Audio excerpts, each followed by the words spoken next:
How far can you push someone before they break?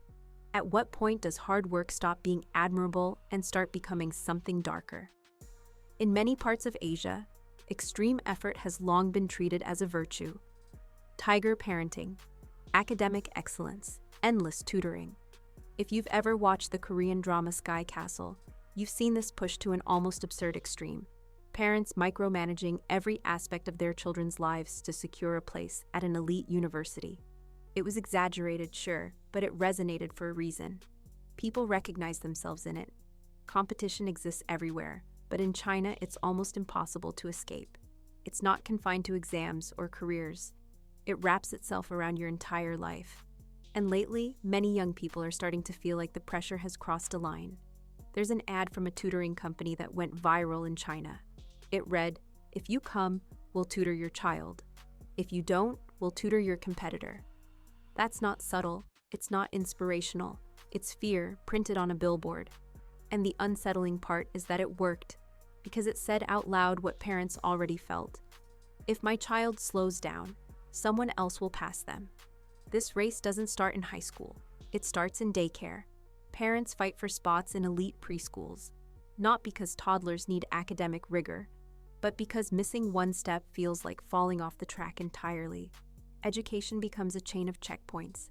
Each one feels small on its own, but missing any single one feels irreversible. By the time students reach school, they're already being sorted, ranked, labeled. Extra resources flow toward those deemed promising. Others quietly fade into the background. By high school, everything narrows to one moment, the gaokao, one exam, one score. Millions of students competing for a limited number of seats at top universities. The logic is brutal but simple. One more point for you means one less place for someone else. So students study longer hours. Parents pay for more tutoring. Sleep becomes optional. Anxiety becomes normal. Everyone is working harder, not to get ahead, but to avoid slipping behind. There's a concept that went viral in China around 2020 that finally gave language to this feeling. It describes a kind of competition where effort keeps increasing, but the outcome doesn't improve for anyone involved. An American anthropologist once used it to describe societies that reach a plateau, where more input no longer produces better results. In modern China, young people use it to describe being trapped in a race they already know is meaningless. There's a simple analogy that explains it perfectly. Imagine a classroom where everyone is seated, watching a presentation. One student stands up to see better.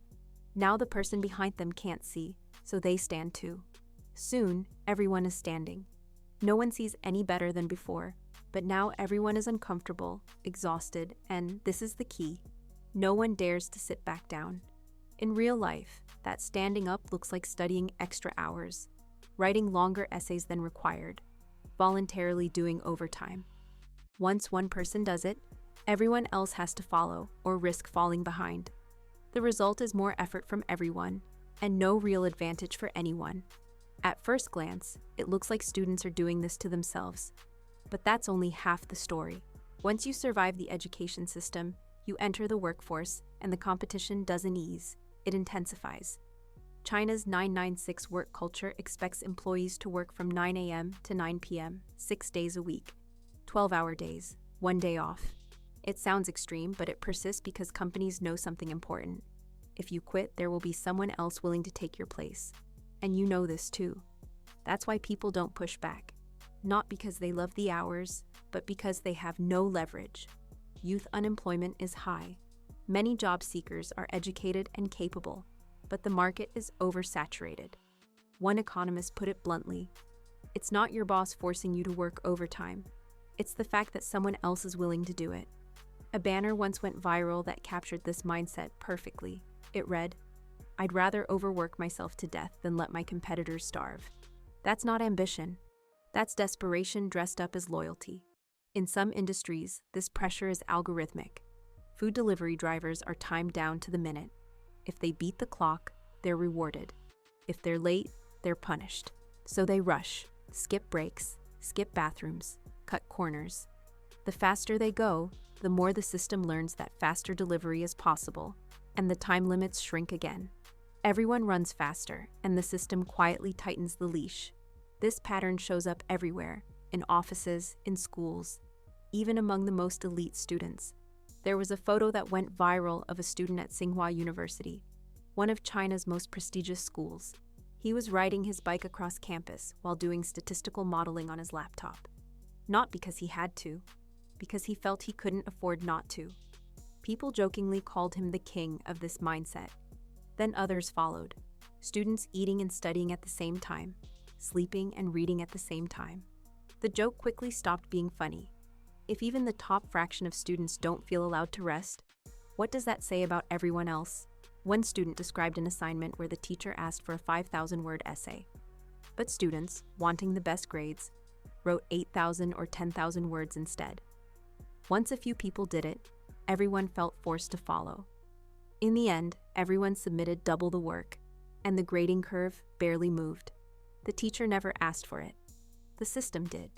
This kind of pressure doesn't just cause burnout. It changes how people think. Teachers have noticed that students are becoming more cautious, more standardized, less willing to take risks. Interviews feel rehearsed. Answers sound the same. Instead of expressing their own thoughts, students try to guess what the interviewer wants to hear. One educator described this shift as terrifying. Innovation requires risk, but risk feels dangerous when failure carries such a high cost. When families invest everything into one child's success, students don't just carry their own hopes, they carry everyone else's. Some parents even quit their jobs to manage their child's education full-time. Studying stops being a personal journey and becomes a family project. There are online posts where parents worry their 4-year-old's English vocabulary is too small. Others rank hobbies by how useful they look on applications. Piano, bottom tier, sports? Only certain ones count. Enjoyment becomes irrelevant. Everything is measured by how it performs, and in some places, this logic goes even further. Schools like Hengshui High School operate on near-military schedules, 17-hour days, minimal breaks, strict control over social interaction, relationships banned. Critics call it cruel. Supporters argue it's the only way out of poverty. The method differs by class, but the game is the same. When young people finally enter the workforce, many realize something devastating. The promise their parents believed in no longer holds. Working harder doesn't guarantee a better life. Sometimes it just guarantees more work. That realization has given rise to a quiet rebellion. Young people choosing to do the bare minimum, not chasing promotions, not rushing into marriage or children, not buying into the grind. They call it lying flat. It's not about laziness. It's about opting out of a system that feels rigged. A way of saying, if running faster only makes me more exhausted, I'd rather stop running. This response terrifies institutions. State media condemns it. Commentators accuse young people of being irresponsible. But the anger misses the point. You can't shame people into believing in a promise that's already broken. This is why the story matters far beyond China. Different countries have different names for it, but the structure is familiar everywhere. More competition, more credentials, less security. Hard work becomes a way to avoid collapse, not a path to progress. The uncomfortable truth is that this kind of system doesn't need villains. It sustains itself by turning people against each other. When everyone is competing horizontally, no one questions the rules of the game. So the real question isn't why young people are exhausted. It's why so many modern systems are built in a way that requires exhaustion to function at all.